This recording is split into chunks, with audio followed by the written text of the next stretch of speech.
Welcome to the Real Estate Syndication Show. Whether you are a seasoned investor or building a new real estate business, this is the show for you. Whitney Sewell talks to top experts in the business. Our goal is to help you master real estate syndication. And now your host, Whitney Sewell. This is your daily real estate syndication show. I'm your host, Whitney Sewell. Today, our guest is Dean Booty. Thanks for being on the show, Dean. It's an absolute pleasure and an honor. Thank you very much for inviting me. And Dean is the host of the Hacking Self-Storage podcast. He owns 2 self-storage facilities and documents the journey on his podcast, sharing all the financial information as well as interviewing the world's best self-storage operators. He is probably the most passionate guy in the world about self-storage. Dean, appreciate your time and being on the show and just talking to you a little bit ahead of the show before we started recording. I'm interested in your podcast. So I think it's neat just how you're very transparent and sharing all those details that so many people want to know, especially as they're getting started in this business. Give us a little more background, though, and share with the listeners maybe where you're located, what your market is like, because that's going to be different information for most of our listeners. Yeah, absolutely. So I'm from England, and the reason I got into the self-storage industry was I sold another company, and in 2012 I went on honeymoon to America, and I actually forgot my driving license. Silly mistake, and that meant that my wife had to drive on your interstates, and she was not very happy with me at all. But it allowed me to look around, and all I could see was self-storage is popping up everywhere. And I started Googling what is self-storage, and it is so popular in America, but it wasn't quite as popular in England. So I brought the idea back from the States, and I set up my first self-storage in 2012. That quickly filled up, and we're now we've opened another one that was 3 years after that. That's filling up nicely as well. And we're about to open our third one August the 1st, which is a fully manless facility. It's a new build, which we're really, really excited about. I'm passionate about. Nice. So are all these new builds? No, so the first one that we started with, Beverly 24-hour self-storage, was an outdoor facility. It was purpose-built units, a lot like your drive-ups in America that are extremely popular. The second site was a 30,000 square foot building, and so we built internal rooms. And I've always wanted a new build, but we've never found a location. And to be honest, the funding, and when the opportunity came, I jumped at it because it's next door to a Starbucks, so it's a very, very high traffic road. And yeah, extremely excited about that to open. Nice. Well, there's a few things we were discussing before the show that I think are so valuable. I'm sure in self-storage, but any asset class and almost any business for that matter. And you've become an expert in these few places that we want to cover today. Many places, I'm sure, but there are a few of them we want to cover today. And let's get started talking about even just some customer care issues and how you have improve that process and why that's important. And then, we'll jump into some staff retention stuff and revenue management and those things it's just important in any business, right? But let's jump into some customer care and how you've done that. Yeah, so in 2018, I was invited to Vegas for the ISS conference to do a speech on customer care. And a lot of my peers in England says, "What, you're going across to England, to America to talk about customer care? Are you crazy? They're the kings and queens of customer care." But do you know what? It's something that I am so passionate about because I feel like that it's overlooked. And my idea when we opened our self-storage was I wanted every customer, past and present, to be walking, talking billboards for our company. I wanted them to feel almost obligated that as soon as they heard about self-storage, as soon as that was a conversation, they felt the need and want to mention our name and my company. And so what we do is we try to go above and beyond. So I ask I don't like calling them staff. I ask the team to email me once a week to ask how they've gone above and beyond the extra mile. So therefore, subconsciously, they're looking at ways that they can actually help the customers and really just show we care. I personally write some thank you cards to every single new customer. And I know a lot of people listening to this are going to say, well, yeah, it doesn't scale. But that's why it stands out, because it doesn't scale. Most people won't be doing it. And all I do is I spend maybe an hour and a half every single month writing these thank you cards that we've got. It's a postcard, and I write on the back of it saying, thank you very much for being a customer. Really, really appreciate you, Mr. Smith, or whoever it may be. And I do that while I'm having a beer, watching television. So I actually enjoy that. Then I don't know if you've heard of a video application called Bonjoro. We use Bonjoro to send video messages just to say, thank you very much for choosing us. And it's those little things that stand out. I also take my time to ring 10 customers every single month, just so I can actually understand what they are seeing that I'm not, because a lot of times we're spending actually in our business and we don't see what the customers see, because you can't read the label when you're inside the jar. And so I spend maybe just 30 minutes on the phone with them customers, just asking, how can we improve? And so many people have actually mentioned that when we find out where the quotes come from, and it's showing that we genuinely care. And 25%, just over, smidgen over 25% of our quotes actually our move-ins actually come from word of mouth, which we find incredible. And we're really, really proud of it as well. So tell me about that last piece there a little bit. How do you reach out to them to get that feedback? Or how do you just schedule a call with them and just ask questions about your process or what they would consider changing? Or what does that look like? Because I think it's so valuable. I mean, feedback like that's hard to get sometimes as well. We've tried it on numerous occasions, done different things, and it helps us to make, to improve, make better changes to our system. But how did you walk us through that just a little bit more? So what happens once a month, on around about the 1st or 2nd of every single month, I get an email from the team saying, here's a spreadsheet of all the new move-ins, here's their details, their address, and here's their telephone number. And all I do is I pick out 10 people at random and I just call them and I just say, look, I'm really, really sorry. It's Dean. I'm the director at Stormore Self-Storage. Can I just have 2 minutes of your time? I just want to ask you a bit of advice if you don't mind. And more often than not, everybody can't believe that we're actually asking them how we can improve. One of the latest ones is we had a broken trolley, and I had no idea we had a broken trolley. And she just mentioned it, and it was great because then we can order a new trolley. It was some little insights that you can show your customer that you genuinely care about them. Somebody else mentioned a free van hire. They struggle to get van hire, and I asked them how much they would be willing to pay for van hire. And so we've now done free van hire. We've worked out how much it'll cost for us. And it's some little golden nuggets that you don't see unless you actually ask your customers. And so many people just don't ask your customers. You've got your customers right there and you can talk to them. And your customers, what their wants and needs are going to be similar to your future customers' wants and needs. So if you can understand your customer more, it just sets yourself up, sets your business up. Love that. And I love to, you're just right. I mean, you call them, you say, I'm the owner. I mean, I think that's probably pretty impressive, right? To that individual that, oh, wow, this person cares enough about his business and operations that he's personally calling us. He's not even having someone else do it, and allowing them to provide feedback. I love the thank you cards too. Like you're taking the time to do that. We send a lot of those as well. And bonjour, the video messages, just in case the listeners don't know, there's numerous platforms like that. I've used that one before. I also use Vinyard now, which is a similar platform that you can do through Gmail and different things, and even on your phone as well, which it seems to have a great response often, right? So, Dean, what about any other customer care or ways that you've stood out in customer care, other than obviously you're getting feedback and I assume you're using that to improve your systems and, customer relations, all those things. Anything else? Yeah, I always think that if you have a close relationship with your customers as well, if you're in self-storage, if anybody understands self-storage, then there's always going to be a debt problem. There's always going to be people who don't pay.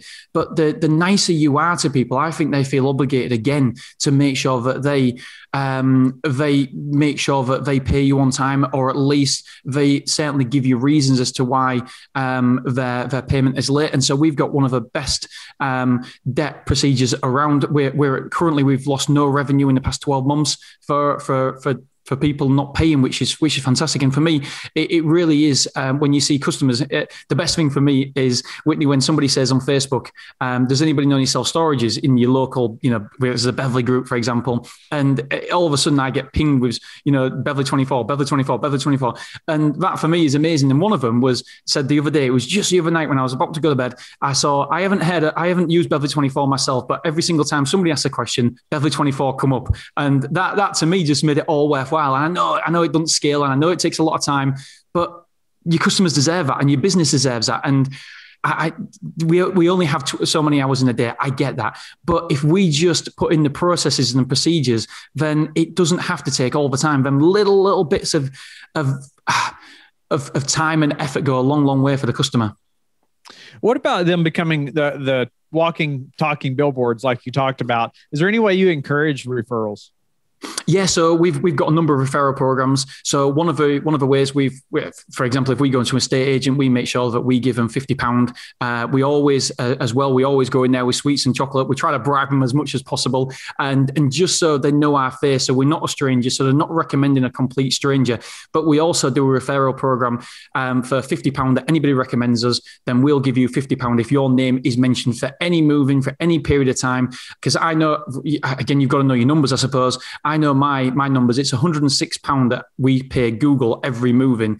And I know on average, my customers are worth £1,208. And so for me, I know giving them the £50 is the customer's more than happy. We're more than happy. We save on the Google cost. And obviously it's a win for the customer. It's a win for us. And hopefully we can service that customer well in the future as well.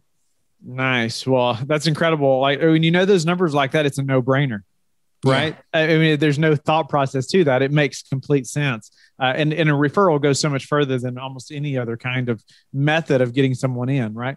Exactly. So we do monthly reports on the podcast. So we let you know exactly where our quotes come from and what they're converting at. So we have over 70% of our quotes come from Google because it's an intent. You need an intent for self-storage.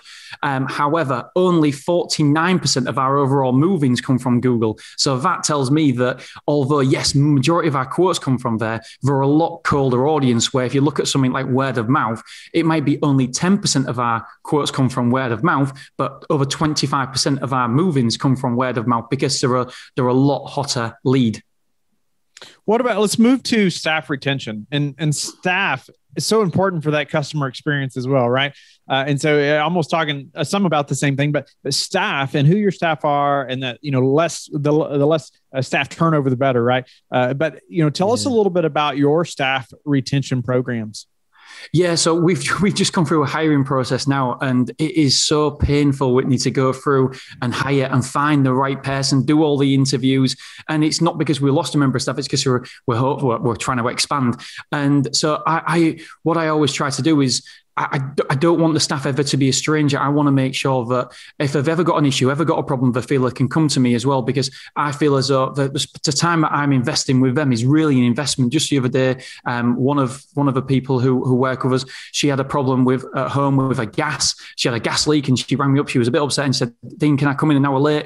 Of course you can come in an hour late. You mean, the more you give, the more you get. And I just feel like how you treat your staff is direct correlation to what you get out of your staff as well. And so for me, one-on-one meetings is so critically important. I set aside half an hour for every member of staff. And by the way, it's more if I want any more time. But yeah, I just want to know how they are, if there's any problems, any issues that I'm not seeing. And if a staff member gives notice to me and I don't see it coming, then it's shame on me, because I really should have picked up on that a long time ago. I should have known that I'm not hitting their goals. For whatever reason, are not fulfilled in the role they're currently at. So yeah, I just like to sit down with them and just talk one-on-one with them, not having no agenda other than just to see how they are and what can we do more for them? How can we help them? Because I've got a note down here that you have got to treat your business as it depends all on your staff, because I've got a fantastic lifestyle, I suppose, where I can go out looking for other businesses. I can work on the business rather than in the business.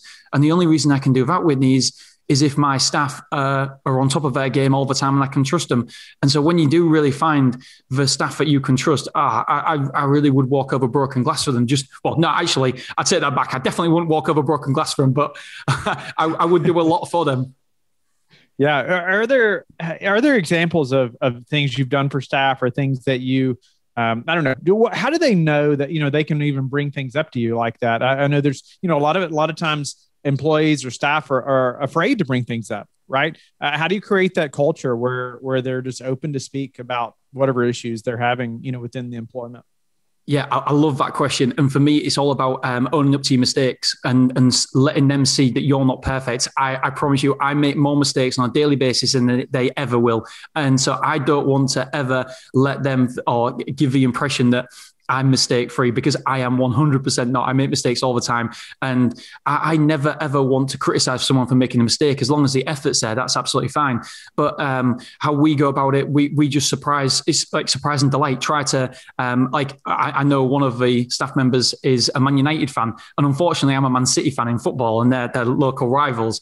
And he wanted to watch the football match on Sky. But unfortunately, for whatever reason, he didn't have Sky. So I surprised him and we treated him to Sky and paid for it for 2 years to make sure he was okay. Another staff member, her car broke down, and she said, "Dean, can I have a day off work because my car's broke down? I need to sort out another car." And then so we sourced and funded a new car for her, just because it's not a mathematical decision, but you know that how much that member of staff is worth to you and how much they put themselves out for you. So I don't mind doing the same. If you see them making an effort, then I want to make sure that I make an effort in that relationship as well. So it's just trying to be aware, and they quite often won't say they're struggling with any particular thing, but if you can read between the lines, then I'm sure you can hear and listen to what they're saying. But for me, the main thing is to always let them know that mistakes happen, and I'm not perfect, and I'm far from it, and I'll continue to make mistakes. So if they ever make mistakes or if they've ever got a problem, I'm sure that I've done something similar in my past. What's your frequency for meetings and things like that with, maybe one team member and versus, say the entire team? Yeah, so we've actually got a small team. So I meet with my team. I do half an hour call for every member of staff, and that's every month. And then we have a management meeting. We have an hour management meeting every single week, where we do have an agenda for that meeting, because I'm a great believer in, if you don't have an agenda, then time can just get away from you. And I do want to make sure I serve them properly by the night before, knowing what they want to talk about. Because sometimes, I'll be honest, if you ask me a question, I don't know the answer, and there's no point having a meeting if I could just, do you know what, I don't know, I'll get back to you. So I want to research whatever they've asked me. And so we have an hourly meeting every single week, and just to make sure that everything is going okay. And then what I like as well, on a Monday morning, I like an email, because we get the figures through from a previous week. I ask for 3 things in that email. I ask for what went right during the week, what went wrong during the week, and what surprised them during the week as well. So 3 different things, because again, your staff will see something that you don't, and you might be focusing on just a revenue or something, and you might take your eye off something else. And it's just always nice to listen and learn from other people who are actually on the ground. That's interesting. So weekly, you're asking them what went right, what went wrong, what surprised you for that week. Is that right? Yeah, and it's always different to me. It's always different. What surprised them might be completely different to what surprised me. And again, my positives and negatives are probably more focused on the revenue. And it's good to have that little voice. It's just not all about the revenue, Dean. It's something else as well. So you get a more well-rounded base of knowledge of how the company's doing. Well, on that note right there, before we run out of get too close on time, I wanted to give you a moment for us to talk about the revenue management piece. And it is so important, right? But most have no handle on this. It took us a while to, for me to really dial in on this personally also and create those systems. But tell us a little bit about your revenue management system, and maybe, why people overlook these things, but why we must do it. Yeah, really quickly. I went to a sales, the SSA, Self-Storage Association, put on a sales training day, and we was all sat in this room, all business owners, and there was all asking, how full is your facility? And it was going around 65%, 75%. And I'm sat there real smug thinking, oh, I'm 100%. I must be real good. And this was a number of years ago. And he got to me and said, how full are you? And I said, 100%. And he goes, oh, no. He said, you've got your revenue management all wrong, haven't you? I was like, what do you mean? What do you mean? And long story short, it basically means if you're 100% full, that means you're too cheap, because the supply and demand. And we had a waiting list as well. We actually actively had people waiting in that facility. Nothing has changed, only the revenue management. And what we've done is we were 100% full, taking £66,000 a year. And last year we was 92% full, and we still took £136,000 that year. Nothing else changed apart from our revenue management and pricing accordingly. Dynamic pricing, meaning that the better the unit, then the more we charge. The more in demand, the more we charge. When COVID hit, we actually lost 3 years worth of growth, but thankfully, because of our revenue management correctly doing the price increases every 6 months, we do a price increase. We correctly in charge people's insurance as well, because there's no point having a Ferrari and insuring a Mini. So we make sure that we're very, very hot on that, just not only from a revenue point of view, but for the customer's point of view as well.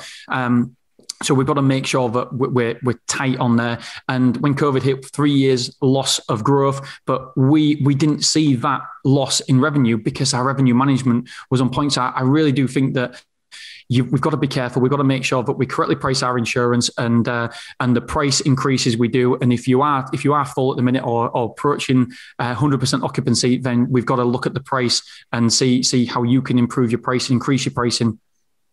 Nice. Well, a few final questions, Dean. This has been really great. It was some great information here, how you perform your operations. I mean, customer care, staff retention, revenue management. I mean, just such important things in any business. But a few final things. How do you prepare for a downturn, Dean? You know, I'm not sure, obviously in Europe, the differences between there and the US, I've never invested there, but I would imagine you still go through downturns just like we do. Right. And so how do you prepare for a downturn?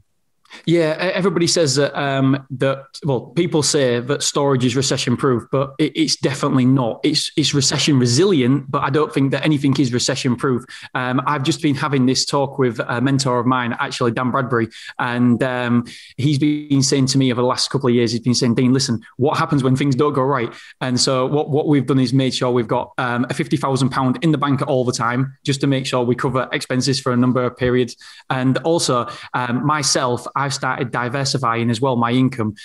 So at the minute, I've got, I call them digital real estate. So I've got some niche websites as well that bring in not massive money, but around about £30,000 to £40,000 a year. So I'm trying to diversify a little bit, but I've got to be honest, that is something where I definitely fell down on, because I just thought storage is a gift that keeps on giving. We're in England, the supply is increasing all the time. The demand is increasing faster than the supply. So I always thought that, that we would be in good times. However, the older and wiser you get, then you start realizing that isn't true. And so, it's all about diversification for me and making sure that I've got other income streams coming in that will support my mortgage, etc. If anything, God forbid, does happen to storage. What do you predict to happen in the real estate market over the next 6 to 12 months? Yeah, I'm massively bullish. I'm really bullish. In England, what I do is I log on to Rightmove every single day just to see how many properties have been put on in my local area in the last 24 hours. And that gives me an indication of how many, not exact, but a bit of an indication of how many quotes that we're going to get through and how the market is looking. And we're no longer paying any stamp duty across in the UK. So basically a percentage of your house sale has to go to the government over here. And we're at the minute, we're not paying any stamp duty until March the 31st. And they're talking about extending that for another 3 months. I really do think because of the COVID, because of what's happened, people have been in the home a lot longer, a lot more, and they're realizing how important the home is. And house sales in this country have just gone absolutely berserk. And currently we're predicting that 2021 is going to be a fantastic year for the self-storage industry and the property industry as well. What are a couple daily habits that you are disciplined about that have helped you achieve success? I love this, Whitney. I actually asked this question on my podcast as well. One of them is just a little bit of time for myself. My wife goes mad at me, but I like to go for a half an hour run in the morning before I do anything. And I listen to a podcast, I listen to books, and it sets me up for the day. It just gives me that little space I need before I get back to my kids screaming and the wife shouting at me. Well, I love that. What about your best source for meeting new investors? It is my podcast. It literally is my podcast. And it's, do you know what? I think life's all about relationships as well. And I think that we should invest in our relationships like we look at any investment, because you live and die by your relationships. Just now I've moved into a new home, and unfortunately my house sale wasn't ready to complete for my previous home. And so I reached out to my relationship, to my friends, and to people that I knew I had spare money. And it meant that my new house sale didn't fall through because I could borrow that money. And it was mid six figures. And it was nice to know that the relationships we built over time, when I needed a bit of help and a bit of assistance, they was there for me. But yeah, I love going to any sort of conferences and getting people on the podcast and just talking self-storage and trying to be a service to other people as well, and saying not only what you don't want to know what they can do for you, but what you can do for them. What's the number one thing that's contributed to your success? Do you know what? It's a very easy answer to that for me. It's education. I had a restaurant 4 years ago, and it collapsed. It was absolutely terrible. It was the worst time of my life, and it was 18 months when my son had just been born as well. I was working in self-storage, and I was working at the restaurant on the evenings, and I thought I understood business, and I realized that I knew nothing. And so a habit that definitely contributes to success is learning and educating, and realize, you know what, you don't know anything. And I see you've got plenty of books behind you. I try to read at least 2 books per week. And that's education and learning, and finding a mentor as well, finding people who've been there where you've been, where you want to be, and just learning from them. 2 books a week. Now that's cooking through some books. That's awesome. That's a great goal as well. I mean, I would love to do 1 book a week. I'm usually around 2 to 3 a month. It's something like that, but I'm striving to do better. And that's a great push right there, Dean. So how do you like to give back? Well, the COVID, obviously with COVID, it's I feel very, very lucky, and also very, very guilty with the industry, because I didn't choose this industry because of COVID. I'm just very lucky that this industry hasn't been hit by anything anything in regards to COVID. So I know that and appreciate there's other sectors and other industries that aren't as lucky as me. And so I'm one of the responders, NHS volunteers. So I get a little, I put my phone over there just in case, and on silent just in case. And so I go and collect food for people. We pay, there's 2 people's food. One's a cleaner who can't do any cleaning anymore. She used to work for me at the restaurant. And we go and buy her food every single week and drop it off. And it's not the money, it's the time that I feel like I'm giving, because we've got to go and actually hand deliver it. And then there's a guy who, when I actually had betting shops, and he used to follow me around, this old guy. Well, he's not particularly old, but he's a bit older than me. He's in his 80s. And he used to follow me around from betting shops wherever he used to work. And he's a lovely, lovely guy. His wife's got cancer, and he's technically blind, and they can't actually go out there. They've got a shield. And so is the old cleaner. So we go and take food to them every single Saturday morning. We bag it up. We go to the shop and get it, just to make sure that they're as safe as can be in these crazy times. Yeah. Wow. No, I appreciate you sharing that, Dean, and giving back in that way. Grateful for your time today. I mean, you have made tons of progress in the self-storage industry and in your business. And it's obvious that you have spent a lot of time educating yourself. And I appreciate you just driving that home too. Cannot stress that enough, even personally, just how much you need to be educating yourself every day. Those little bits every day add up, right? It's not something that just happens overnight. It's that consistency over a long period of time in so many ways. But just going through your customer care, your staff retention, your revenue management, so important. Each of those. I mean, it's incredible that like you have focused on those things, and it's it's obviously going to help your business improve in every way and just have more growth than the norm. That's for sure. Dean, thanks again. Tell the listeners how they can get in touch with you and learn more about you. Yeah, so I'm on Dean Booty on LinkedIn. My email is deanbooty, BOOTY at iCloud.com. And I have a podcast called Hacking Self-Storage, where I share my numbers. On a Monday, I share my numbers. I have interviews with the leading experts on a Thursday as well. And I also, Whitney, have, I don't think I've mentioned this to you, but I also have a daily podcast as well that I do for my kids called Motivated Entrepreneurs. And I just try to just share something that I've learned every single day. So we're over 360 episodes in, just was a year yesterday.